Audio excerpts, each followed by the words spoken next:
Alhamdulillah, alhamdulillahilladzi nawwara qulubana binuril hidayah.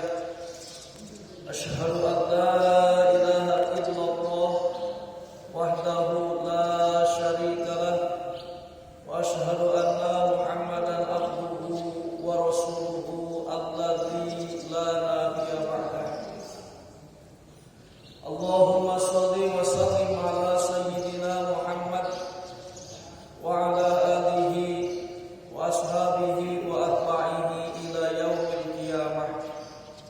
Ya ibadallah, ittaqullaha haqqa tuqatih wa la tamutunna illa wa antum muslimun. Shadaqallahul azim wa shadaqa nabiyil karim wa nahnu ala dzalika minasyahidin.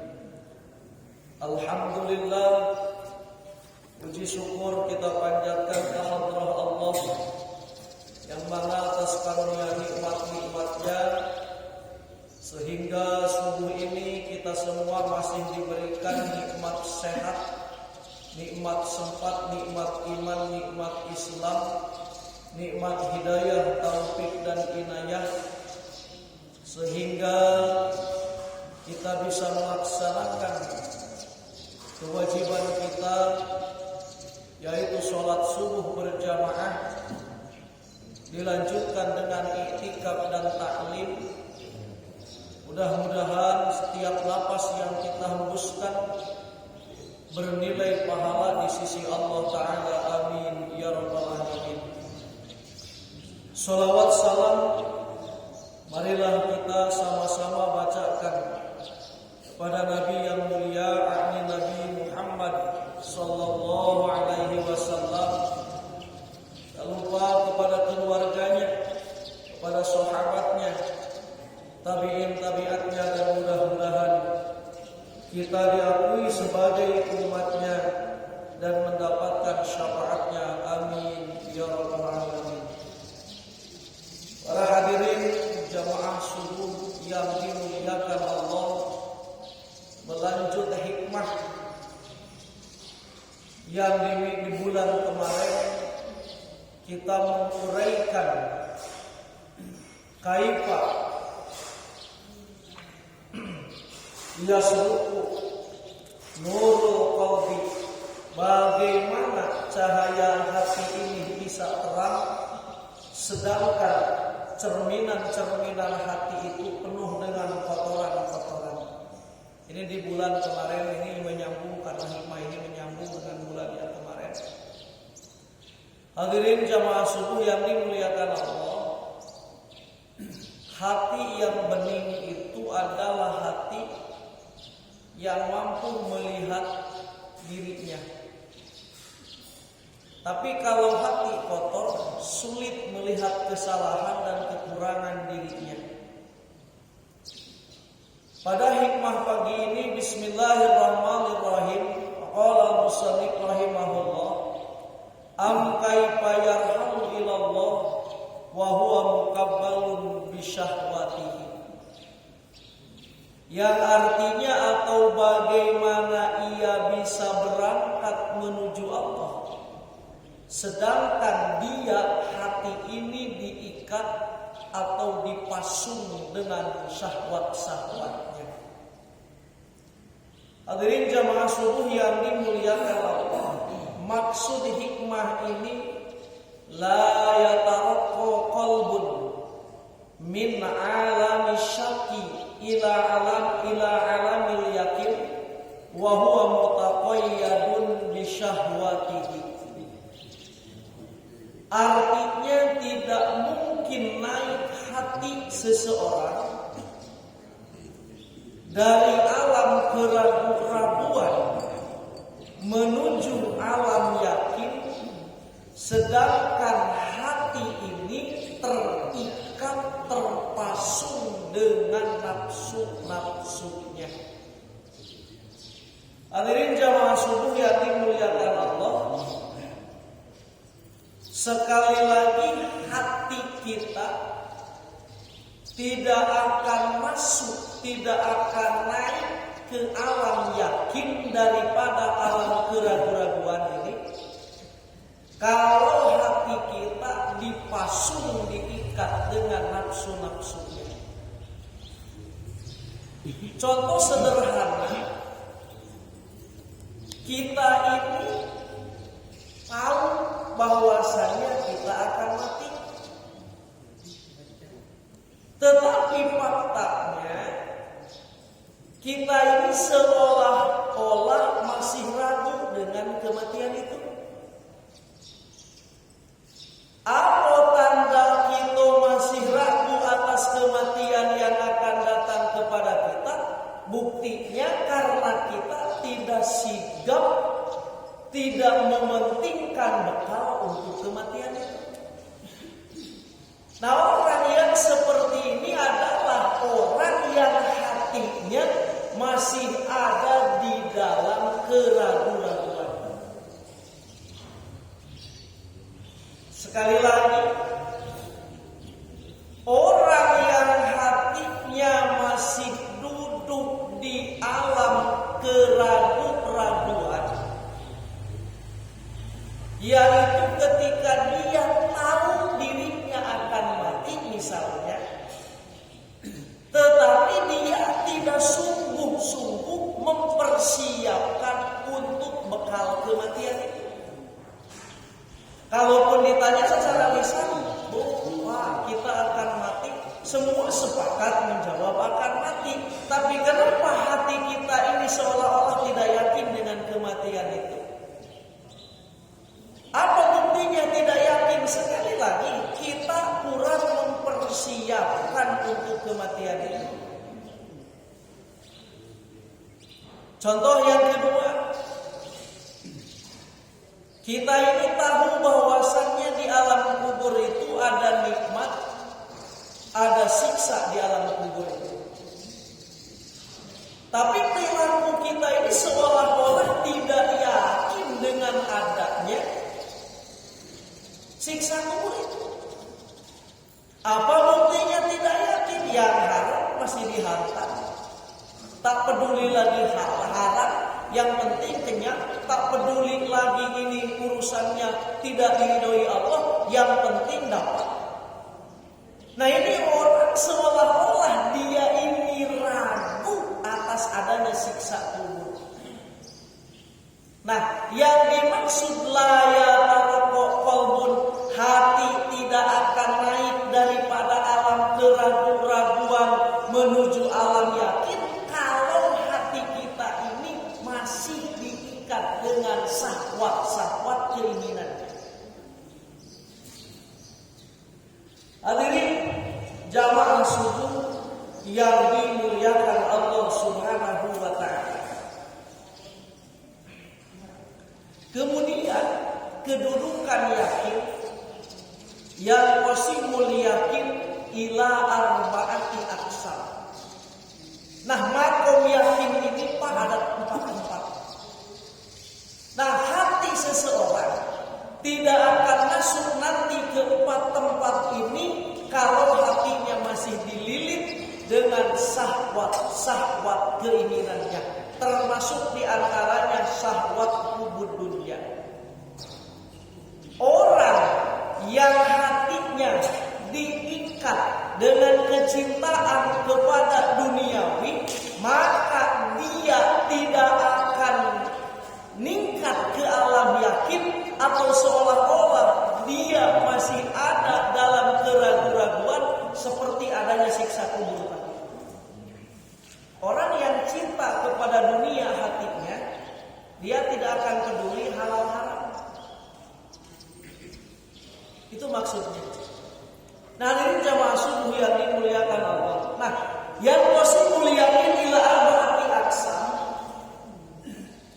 keyakinan ini terbagi 4 bagian yang mesti dalam hati kita ini tersimpan ke-4-4-nya ini. Yang pertama, al-yaqinu fit tauhid, yakin di dalam tauhid. Apa yang dimaksud yakin di dalam tauhid?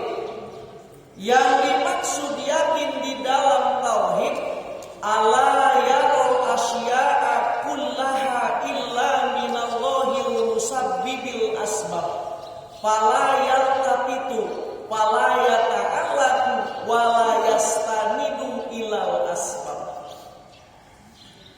Orang yang yakin di dalam tauhid ini, Pak, dia ini tidak melihat sesuatu seluruhnya kecuali dari Allah yang menerbitkan segala sesuatu itu. Maka dia tidak menoleh sebab, tidak berpegang kepada sebab, dan tidak bersandar kepada sebab. Jadi yakin di tauhid ini, dia ini tidak menoleh sebab, tidak bersandar kepada sebab, dan juga dia tidak berpegang kepada sebab. Contoh, ada orang yang kurang yakin dalam tauhid.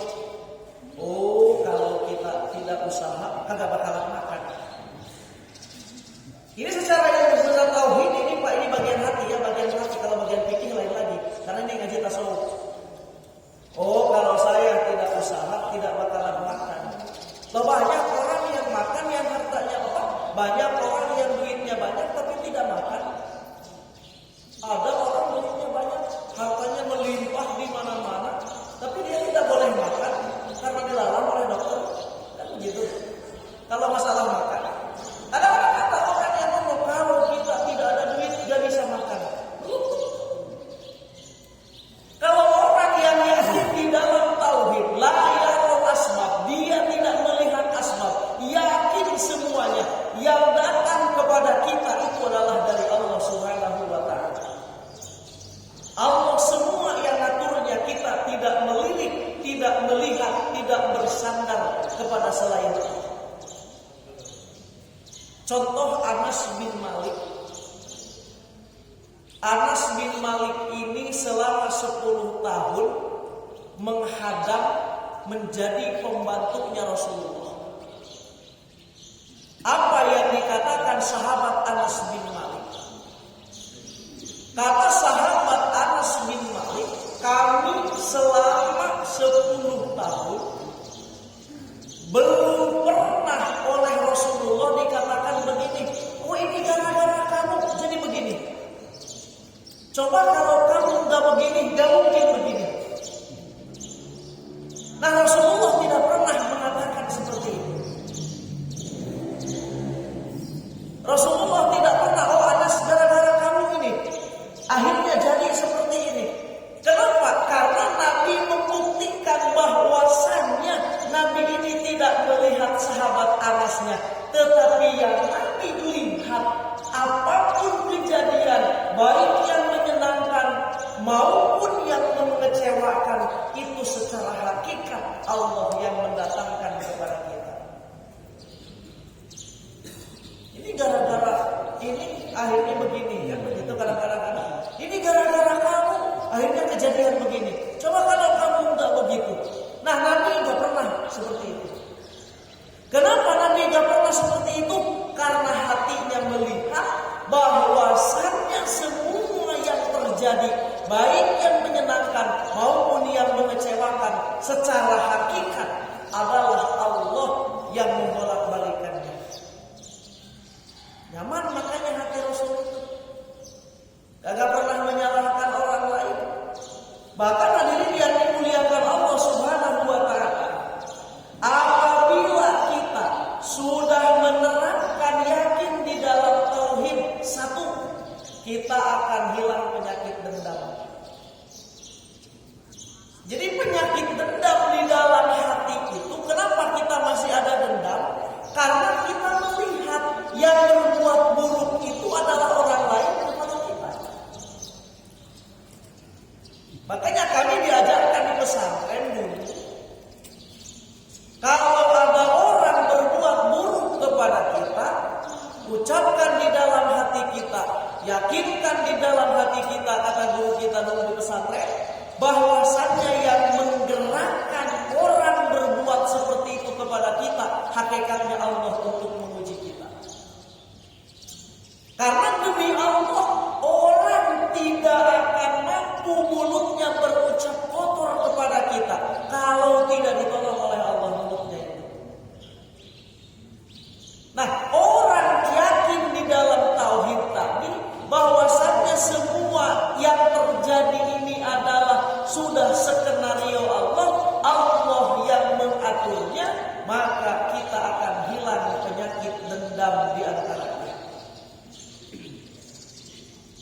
Yang kedua, yang akan hilang dari penyakit apa? Yang akan hilang penyakit di dalam hati yang disebabkan dengan yakin fi tauhid tadi, rasa dengki. Apa itu dengki? Dengki itu karahiyatun ni'am 'alal ghair. Tidak suka melihat orang lain dapat nikmat. Ketahuilah ini penyakit. Jadi orang dengki itu kalau orang lain dapat nikmat, hatinya enggak suka. Nah, kenapa ada penyakit dengki? Karena yakin di tauhidnya lemah. Coba kalau dia yakin di dalam tauhidnya, seseorang mendapatkan sesuatu, itu hakikatnya pemberian Allah. Dan tidak bisa kita menghalang pemberian Allah kepada orang yang Allah kehendaki. Contoh, Allah misalnya berkehendak kepada bapak ini memberikan rezeki, bapak ini jadi orang kaya. Walaupun 1000 orang menghalangi supaya rezeki tidak sampai ke bapak ini, kita tidak akan ada yang bisa. Sebaliknya, rezeki misalnya kepada bukan milik kita, walaupun kita kejar-kejar ke ujung dunia pun, kalau itu bukan rezeki kita, ya bukan rezeki kita. Walaupun kita kejar-kejar ke ujung dunia. Kenapa? Karena hakikatnya Allah yang ngatur itu semua. Nah, yakin di tauhid ini bahwasannya semua yang terjadi adalah kehendak Allah.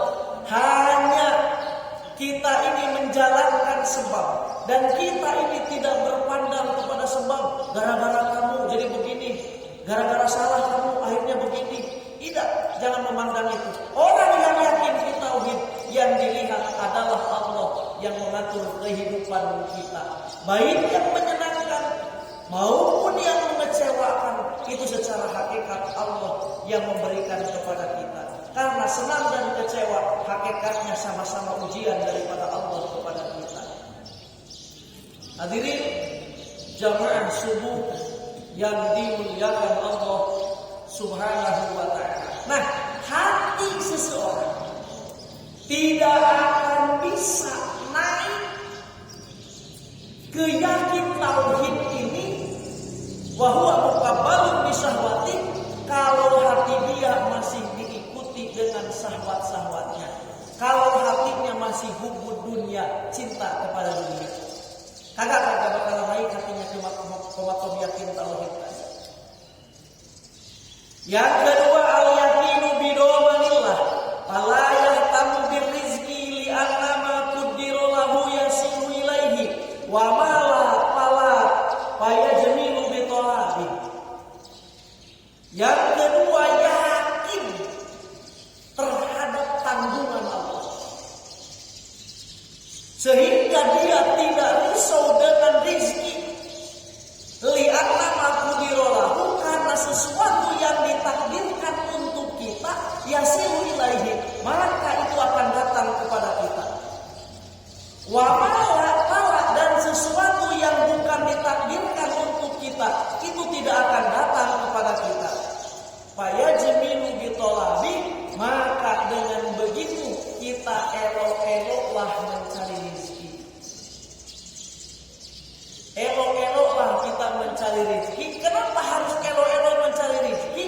Karena sesuatu yang akan datang kepada kita pasti datang, yang tidak akan datang kepada kita tidak akan datang. Nah, ini keyakinan ini. Kalau kita ucapkan kamu yakin, kita yakin, tapi faktanya orang masih belum yakin dengan ini. Apa faktanya belum yakin? Masih banyak orang meninggalkan sholat gara-gara pekerjaan. Nah, kenapa dia ini meninggalkan sholat gara-gara pekerjaan? Wa huwa muqabbalun bi syahwati, karena hatinya dililit dengan kecintaan kepada dunia. Dulu pernah diuraikan, cinta kepada dunia itu bukan kita dilarang kaya. Bukan. Sahabat Abdurrahman bin Auf itu sahabat yang kaya. Imam Syafi'i itu sahabat apa? Imam Syafi'i itu mula-mulanya dia benci terhadap kekayaan, akhirnya karena dulunya Imam Syaibani jadi orang kaya. Bukan kita ini tidak boleh kaya tidak masalah. Cuman jangan ada keterkaitan hati.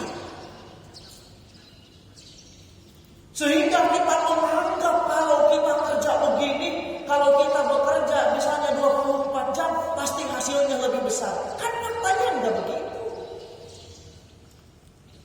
Kalau kerja diukur, kalau rezeki diukur dengan capek, yang paling kaya tukang kuli bangunan. Kalau misalnya kita diukur, mohon maaf, kalau kita diukur orang yang rumahnya mewah itu pasti kuli bangunan, karena dia bisa bangun sendiri. Tapi faktanya kan banyak kuli bangunan yang belum punya rumah. Nah, ini yang dimuliakan Allah, itulah cara Allah ngatur rezeki kepada kita. Artinya sesuatu yang akan datang kepada kita, kita jangan ragu. Sesuatu yang tidak akan datang kepada kita, itu tidak akan datang kepada kita. Nah, tanamkan keyakinan ini. Nah, untuk menanamkan keyakinan ini dalam hati kita, tidak akan tertanam kalau hati kita masih dililit dengan syahwat, keinginan-keinginan duniawi. Itu maksudnya. Kita mau menanamkan keyakinan sesuatu yang akan datang kepada kita pasti datang, sesuatu yang tidak akan datang kepada kita tidak akan datang. Ini susah sebenarnya.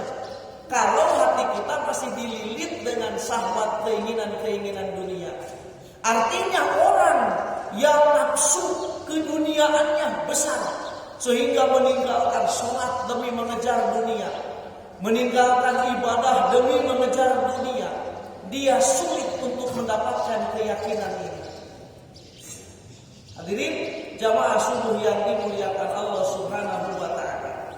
Yang dimaksud kita harus elok dalam mencari rezeki itu, satu, dia tahu halal haram.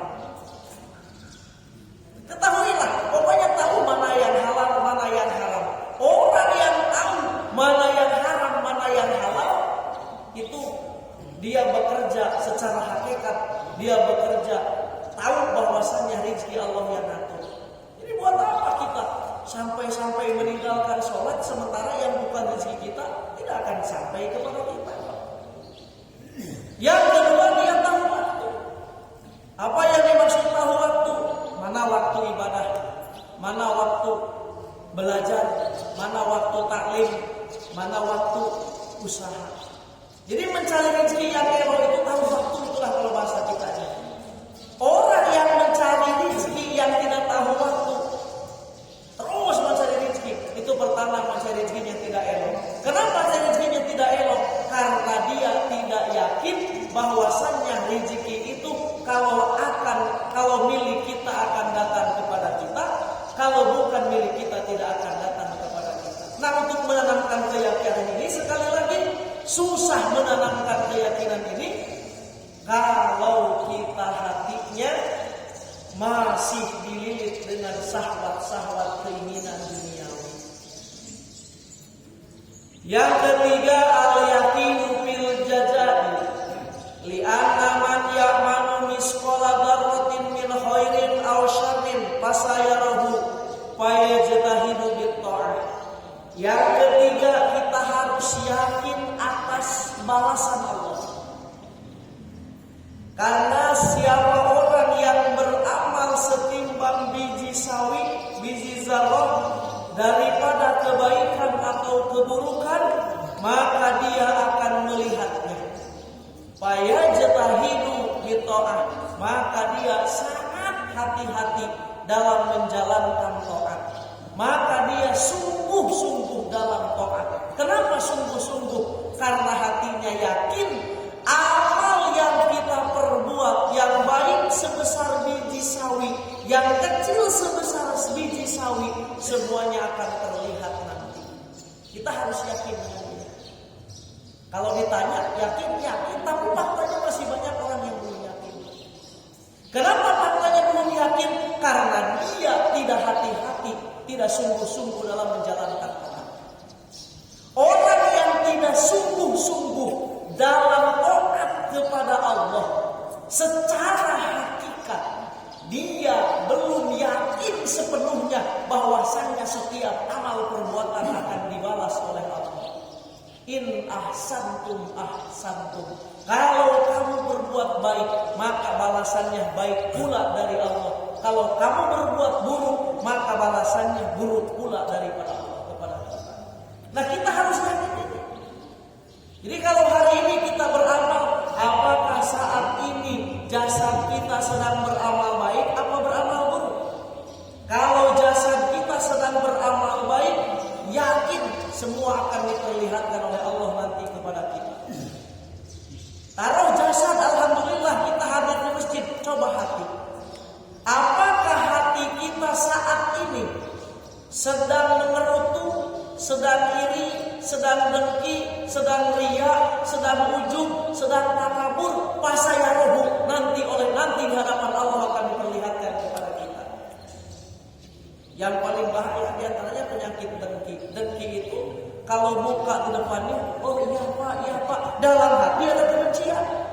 Coba dalam hati ada kebencian, nanti oleh Allah dinampakkan di hari kiamat. Makanya hidup di taat. Dia akan sungguh-sungguh dalam taat kalau orang ini yakin atas balasan Allah. Nah, kembali lagi orang yang orang susah mendapatkan keyakinan ini, keyakinan balasan ini, kalau hatinya masih dililit dengan syahwat keinginannya. Kalau hatinya masih dipasung dengan kecintaan kepada dunia, kalau hatinya masih diselimuti dengan kecintaan kepada dunia, yakin terhadap balasan amal ini, kita ini susah dihadirkan di dalam hati. Yang keempat, al-yaqinu bi anna Allaha muttali'un alaihi fa yata'adzabu bi jami'i ahwali. Yakin bahwasannya Allah saat ini sedang mengawasi atas diri kita, maka kita harus beradab dalam sekalian keadaan kita. Jadi Pak, yakin menghadirkan keyakinan di dalam hati kita bahwasannya saat ini Allah sedang mengawasi kita. Nah, ini keyakinan. Nah, susah menghadirkan keyakinan di dalam hati bahwasannya Allah saat ini sedang mengawasi kita kalau hati kitanya sedang dililit dengan kecintaan kepada dunia. Itu maksudnya. Orang yang hatinya penuh dengan cinta kepada harta, orang yang hatinya penuh dengan cinta kepada kedudukan, orang yang hatinya penuh cintanya kepada kegemaran, maka sulit di dalam hatinya untuk mendatangkan keyakinan bahwasannya dirinya sedang diawasi oleh Allah. Nah, saat ini Allah sedang mengawasi kita, cuma seolah-olah kita tidak yakin. Akhirnya kita tidak berbuat adab kepada Allah. Tidak ada sopan santun terhadap Allah. Kenapa? Karena kita kosong, seolah-olah tidak yakin bahwasannya Allah sedang mengawasi kita. Kenapa kita tidak yakin? Seolah-olah tidak yakin Allah sedang mengawasi kita. Jawabannya karena hati kita dililit dengan syahwat-syahwat keinginan dunia. Hadirin jamaah subuh yang dimuliakan Allah Subhanahu wa ta'ala. Am kaifa yarhamu ilallah wa huwa muqabbalun bi sahwatihi. Selama kita selalu memikirkan terus-menerus urusan kenikmatan dunia, yang kita pikirkan itu pokoknya kenikmatan dunia, maka kita tidak akan ketinggalan dengan alam, maka kita ini akan ketinggalan, kita ini akan terus berada di alam keraguan-raguan. Kita tidak akan bisa naik hati kita ke alam yakin tadi. Keyakinan yang keempat, 1 yakin fil tauhid, 2 yakin fil doman, 3 yakin fil jazai dalam balasan, yang keempat yakin bahwasannya Allah mengawasi kita. Nah, hati kita tidak akan masuk ke makom yang 4 ini kalau selama hati kita ini memikirkan terus-menerus kenikmatan dunia saja. Hadirin jamaah subuh yang dimuliakan Allah. Am kaifa yatma'u ayyadkhula hadratullah wa huwa lam yatahhar min janabati ghaflati.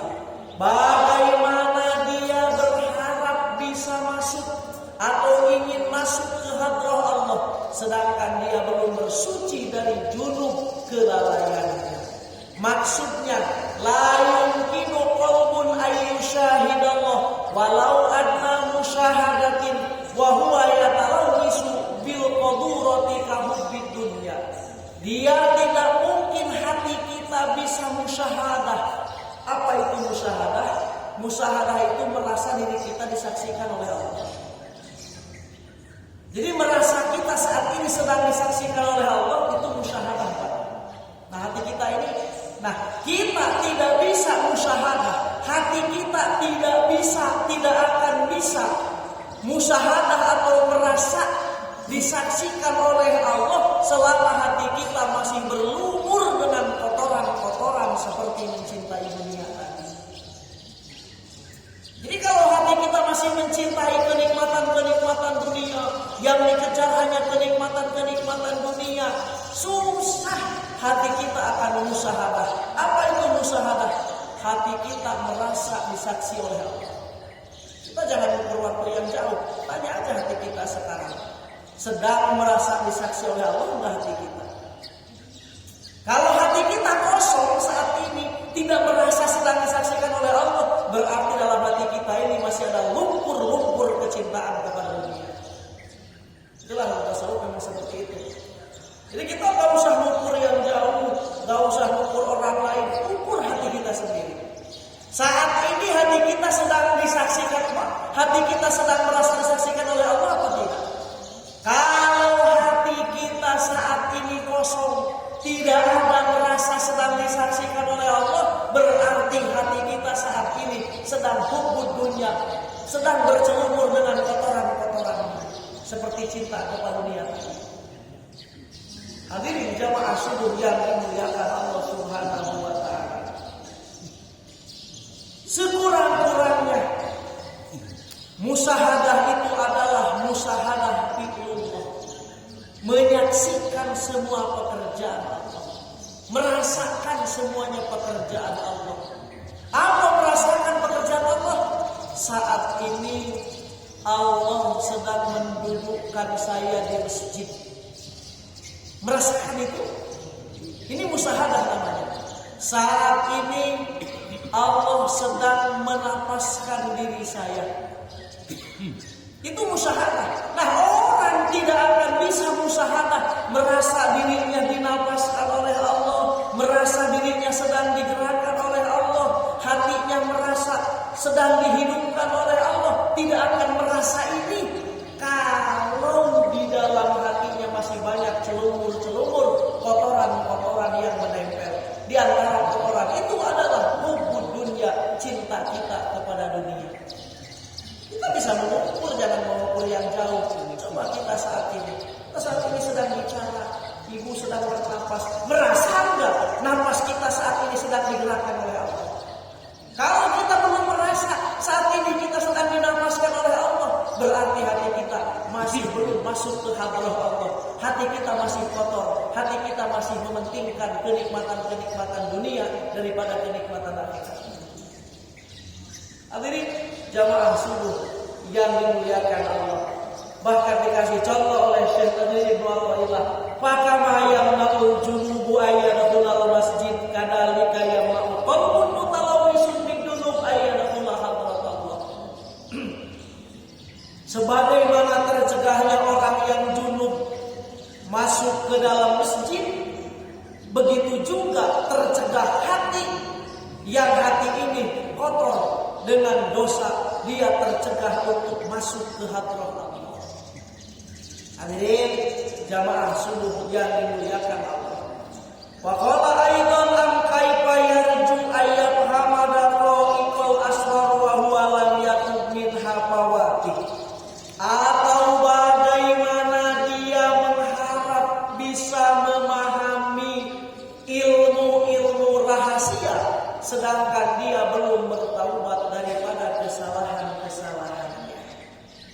La yafhamu qalbun ulumad daqiqah allati taridu 'alal arifin wa huwa yasiru 'alal maksiyah. Dia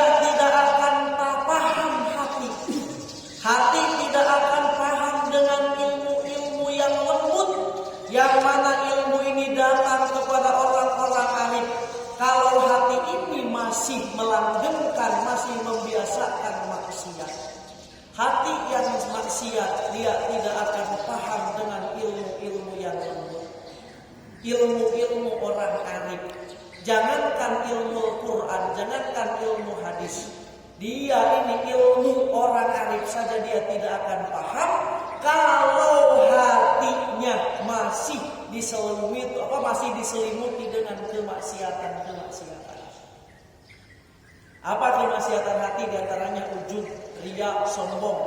Kalau diartikan secara lurus begini, orang yang di dalam hatinya ada penyakit sombong, dia tidak akan paham ilmu rahasia, termasuk ilmu rahasia yang lembut ini. Sarah Al-Hikam, kitab Al-Hikam ini adalah kajian tasawuf yang diakui oleh berbagai macam ulama. Dari dulu sampai sekarang pesantren-pesantren kitab hikam dikaji. Kenapa? Karena hikam ini menghaji kitab rahasia-rahasia. Nah, orang yang hatinya ada penyakit sombong tidak akan mau menerima penjelasan hikam ini. Walaupun pahamnya, ngertinya, tapi hatinya tidak menerima kalau dalam hati ada penyakit sombong.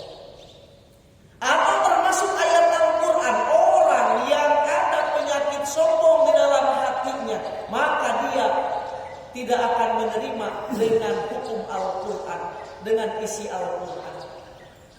Makanya Allah Ta'ala berfirman, sa'asrifu an ayatiyal ladina yatakabbaruna fil ardi bighairi haqq. Aku akan palingkan, kata Allah, ayat-ayat aku daripada orang-orang yang menyombongkan diri. Artinya orang sombong, makanya jangan heran orang sombong kalau dinasihati tidak bakalan masuk. Kenapa kagak bakalan masuk? Karena sengaja oleh Allah orang sombong itu dipalingkan ayat-ayat Allah darinya. Itu bahayanya penyakit hati itu. Nah, hati yang masih ada penyakitnya susah memahami, menerima kalam-kalam perkataan yang rahasia, yang lembut-lembut perkataan ini, tidak akan menerima itu. Jangankan menerima hadis Rasul, jangankan menerima ayat Al-Quran, menerima perkataan ulama pun tidak akan bisa kalau hatinya masih penuh dengan kotoran-kotoran. Seperti apa kotoran hati?